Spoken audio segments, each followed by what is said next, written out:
അതിന് ശബ്ദം ചെയ്യുന്നു. എന്നാൽ എവിടെ നിന്ന് വരുന്നതോ എവിടേക്ക് പോകുന്നതൊന്നും അറിയുന്നില്ല. ഇതുപോലെയാണ് ആത്മാവിൽ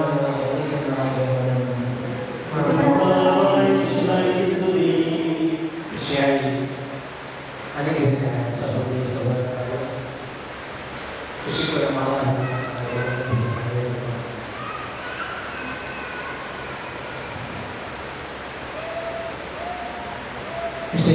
സുവിശേഷത്തിന്റെ 3-ാമത്തെ അധ്യായത്തിൽ പ്രാരംഭവാക്യങ്ങൾ രേഖപ്പെടുത്തപ്പെട്ടിരിക്കുന്നവയാണ് ഞാനിവിടെ സുവിശേഷത്തിൽ.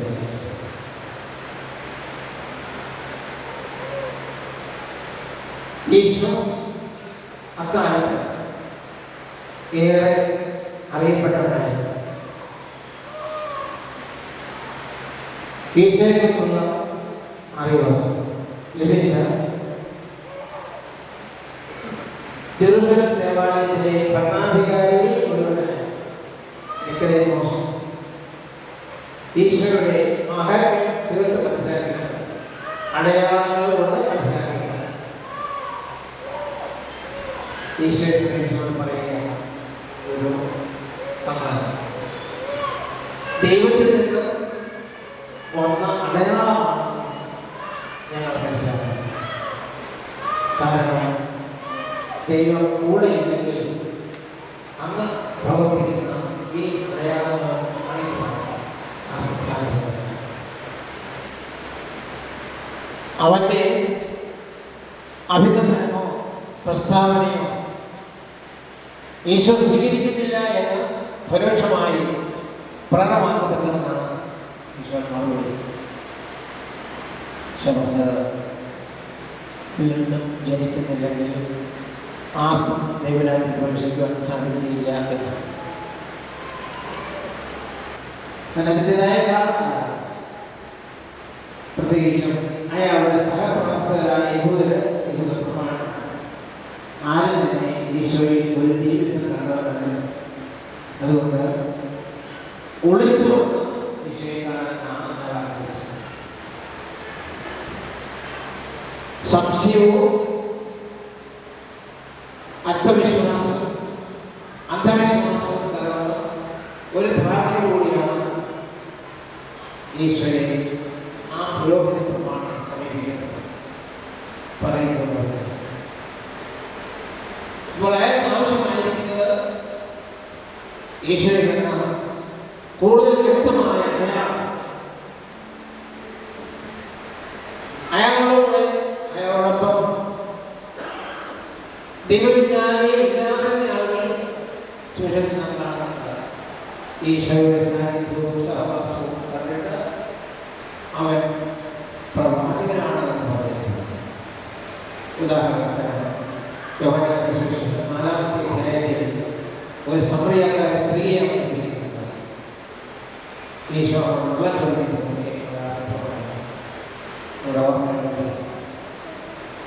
ആ സ്ത്രീ ഈശോയെ പ്രചരിച്ചുകൊണ്ടിരിക്കുമ്പോൾ അവിടെ അന്ധവിശ്വാസമുള്ള ദൈവവിശ്വാസം ഭാഗ്യമായ അവളുടെ ഈശോയെ കണ്ടത് ഒരു പ്രവാചകൻ. നിക്കോദേമോസ് സാഹചര്യത്തിൽ തോൽവിയാണ്. അവൾ പിന്നീട് ഈശോയുടെ മറുപടിയും അവളുടെ ശാന്തമായ ദൗത്യങ്ങൾ ലഭിച്ചപ്പോൾ ഉണ്ടായ ആത്മബോധം വെച്ചുകൊണ്ട് അവൾ അവിടെ സഹപൗരന്മാരെ ഒരുപക്ഷെ ഈ ആളായിരിക്കുമോ യഹൂദർ പ്രതീക്ഷിക്കുന്ന വിഷയ ഈ യഹൂദന്മാരെ. അതുകൊണ്ട് തന്നെയാണ് ഈശോ വീണ്ടും സംശയത്തോടെ എങ്ങനെ സാധിക്കും, ജനിച്ചു കഴിഞ്ഞ പ്രായമായവർ വീണ്ടും ജനിക്കാൻ സാധിക്കുകയാണ്. ഈശോ പറഞ്ഞതിന്റെ അർത്ഥം മനസ്സിലാക്കാനുള്ള ജ്ഞാനമായ ആകേണ്ടതായിരുന്നു. ഈശോ ഉദ്ദേശിച്ചത് ജനനം സ്വാഭാവികമായ അത് പിന്നീട് വ്യക്തമാകും. ഉന്നതത്തിൽ നിന്ന് ശക്തി പ്രാപിക്കാതെ ഒരുവരും ദൈവരാജ്യത്തിൽ പ്രവേശിക്കാൻ സാധിക്കില്ല. ഉദാഹരണം ആറ്റം അതിന് ഇഷ്ടമുള്ളതേക്ക് വിഷമൊക്കെ ഇവിടെ നാം മനസ്സിലാക്കേണ്ടത് രണ്ട് യാഥാർത്ഥ്യങ്ങൾ.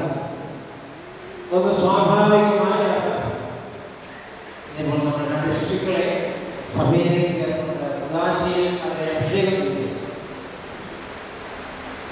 അവരുടെ ജനനം സ്വാഭാവികമായ ജനനം, സ്വഭാവമില്ലാതെ ജനനമില്ലാതെ മറ്റാർക്കും ഒന്നും ചെയ്യാൻ സാധിക്കില്ല.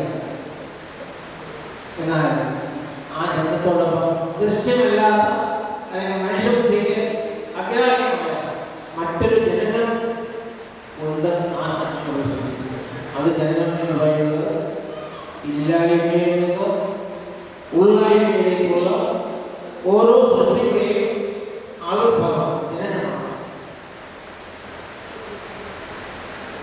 അതാണ് കാലത്തും അതിനെ ഇഷ്ടമുള്ളത് അതിവിടെ വരുന്നോ എങ്ങോട്ട് പോകുമോ അറിയില്ല. ഉന്നതത്തിൽ നിന്ന് ജനിച്ചതിന് പ്രകാരം നമ്മുടെ ഈ ശിശുക്കൾ സ്വാഭാവികമായി ഇരിക്കുന്നതോടൊപ്പം അവർക്ക് ഒരു അതിസ്വാഭാവികമായ ജനം കൂടിയാണ്. അതാണ് സഭ മാമോദിസയിലൂടെ അടയാളങ്ങളിൽ കൂടിയുള്ള വിശദീകരണം. അത് സ്വീകരിക്കുമ്പോൾ അവരും അവരുടെ മാതാപിതാക്കന്മാരും അവരെ വളർത്തുന്ന ജ്ഞാനദാസന്മാരും ഒക്കെ മറ്റൊരു വലിയ അനുഗ്രഹത്തിന് പാത്രീഭൂതമാണ്. മാമോദിസ സ്വീകരിക്കുമ്പോൾ നാം പരോക്ഷമായി ചില വാഗ്ദാനങ്ങൾ നമ്മുടെ കുടുംബത്തിൽ വൈദികരായിട്ടോ സദസ്യരായിട്ടോ വാഗ്ദാനം വാഗ്ദാനത്തിൻ്റെ മനസ്സിലാക്കുന്നത്. ഇപ്പോൾ ഞാൻ സൂചിപ്പിച്ചു, ഇതൊരു വിളിയാണ്, ഒരു ദൗത്യ നിർവഹണമാണ്. പ്രാപ്തി ഉണ്ടാക്കി കൊടുക്കുകയാണ്. സ്വഭാവത്താലെ പ്രാപ്തിയില്ലാത്ത ഒരാള് പ്രാപ്തി കൊടുക്കുകയാണ്. ഒരു വൈദിക വിദ്യാർത്ഥി ഇതുമാത്രം ശ്രദ്ധിച്ചാലും ഓർഡിനേഷൻ പറയുന്നത് കൂടാതെ വൈദികനാകുന്നു. ഇതുപോലെ യോഗ്യതയില്ലാത്ത യോഗ്യത കുറവുള്ള ഒരാളിനെ യോഗ്യതയെ കൊണ്ടുവരികയാണ്. ശുദ്ധീകരിക്കുന്ന ക്രിയ. ഈ കുദാശ സ്വീകരിച്ചുകൊണ്ട് ഈ ശിശുക്കൾ ചെയ്യേണ്ടത് ശിശുക്കളെ വളർത്തുമ്പോൾ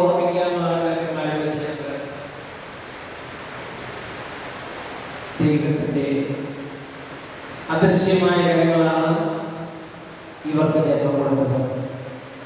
മാതാപിതാക്കന്മാരെ ഒക്കെ അകപ്പടി ശ്രമിക്കുന്ന ഘടകങ്ങൾ മാത്രമാണ്. സ്ഥായിയായ ദൈവത്തിൽ നിന്ന് അസ്തിത്വം സ്വീകരിച്ചിരിക്കുന്നത്. അതിന് ദൈവത്തിനെ കൊടുത്ത മനുഷ്യപ്രകൃതിയിൽ അലങ്കരിക്കപ്പെട്ടിട്ടുണ്ട്.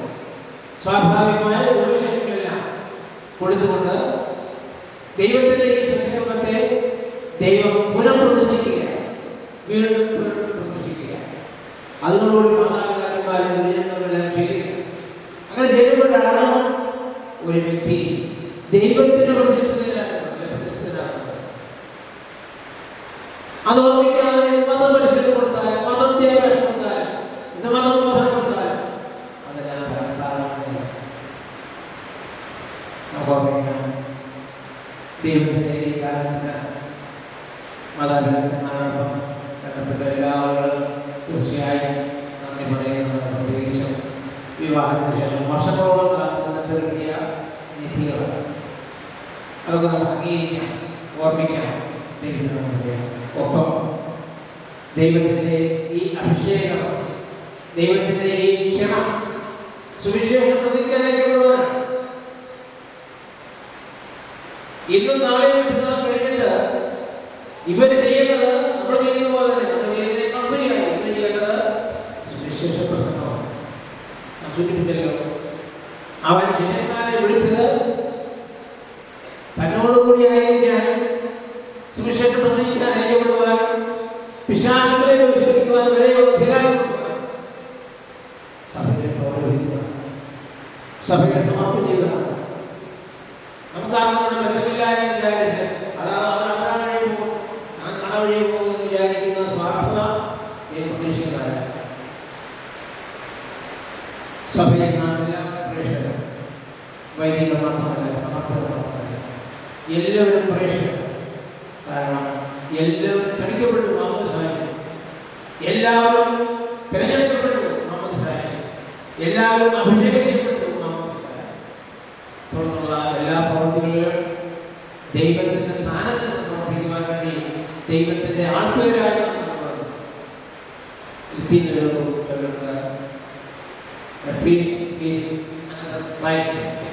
അതായത് ആചാരപ്രവൃത്തി മാത്രമല്ല, സാധാരണ ഓരോ സ്വീകരിക്കുന്നവരും ഈശോമിശിഹായ തിരഞ്ഞെടുക്കപ്പെട്ടവർ, ഈശോമിശിഹ അപേക്ഷിച്ചായ.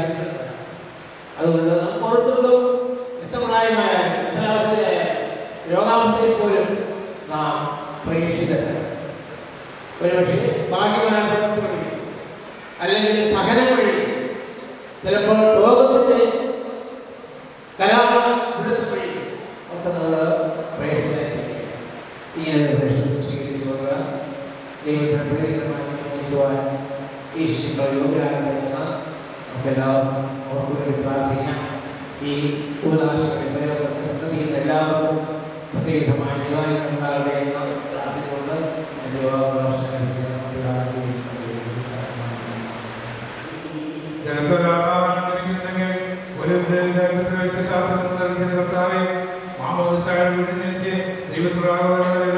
ഈ ശിശുക്കൾ നടക്കണമെന്ന് പ്രാർത്ഥിക്കുന്നു. ഞങ്ങൾക്ക് വേണ്ടി വലിക്കുകയും സ്വന്തപ്പെടുകയും മാമോദിസ കർത്താവേ, പാപത്തിൽ നവജീവൻ പ്രാപിക്കുന്ന ഈ ശിശുക്കളെ അനുഗ്രഹിക്കണമെന്ന് ഞങ്ങൾ പ്രാർത്ഥിക്കുന്നു.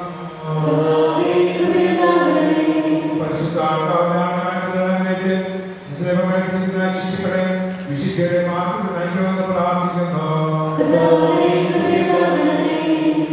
സഭയുടെ പഠിക്കുന്ന ഈ ശിശുക്കളെ ആത്മീയവും ഭൗതികവുമായ എല്ലാ നന്മകളും പ്രാർത്ഥിക്കുന്നു. മാതാപിതാ പ്രകാശാനന്ദവും കുടുംബത്തിന്റെ പ്രകാശവും നാടിന് സമനാകുന്നതും ഈ ശിശുക്കളെ ഇവരുടെ മാതാപിതാക്കൾക്കും ഞാൻ മാതാപിതാക്കൾക്കും നടക്കണമെന്ന് പ്രാർത്ഥിക്കുന്നു.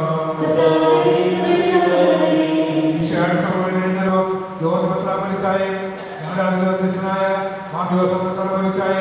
അവരുടെ സവിശേഷങ്ങൾക്ക് വേണ്ടി അതിനെ അനുഗ്രഹിക്കണമെന്ന് പ്രാർത്ഥിക്കുന്നു.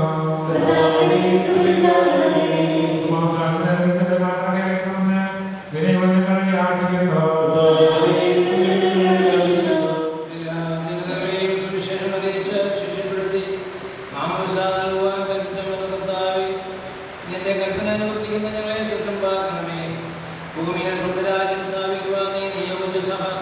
ഞങ്ങളുടെ ആ ദൗത്യം പൂർത്തിയാക്കട്ടെ. മനുഷ്യരെല്ലാവരും ഒരു ആലയത്തിൽ ഒന്ന് ചേർന്ന് അതിന്റെ വിശാലമായ വേഗം സുജാതമാകട്ടെ.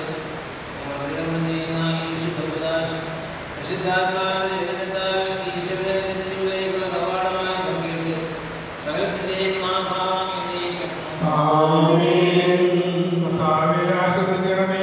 സഹോദരങ്ങളെ ആശീർവാദിക്കുകയും ചെയ്യുകയും സാർവത്രികവും സഹിതമായ സകലമേ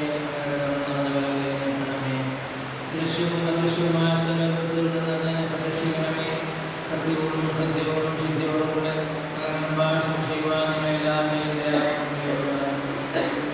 കരുണാനിധിയായ അങ്ങനെ ഞങ്ങളുമായി ബന്ധപ്പെടുത്തുന്ന നീതിയുടെ പ്രവൃത്തികളാൽ ജീവിതകാലം അങ്ങനെ പ്രതിപ്പെടുത്തുവാൻ ഞങ്ങളെ അനുഗ്രഹിക്കണമേ. അങ്ങേക്ക് ബഹുമാനവും പൂജയും ആരാധനയും നിരന്തരം സമർപ്പിക്കുവാൻ ഞങ്ങളെ യോഗ്യരാക്കുകയും ചെയ്യണം.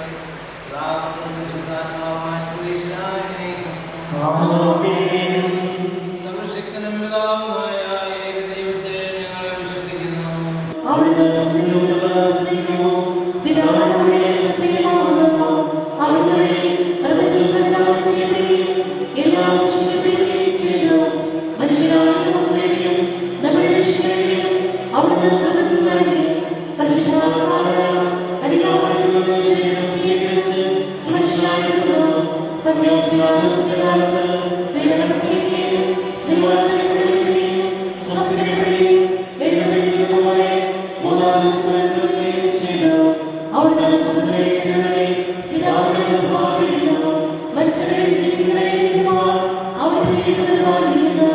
Pidavan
Pura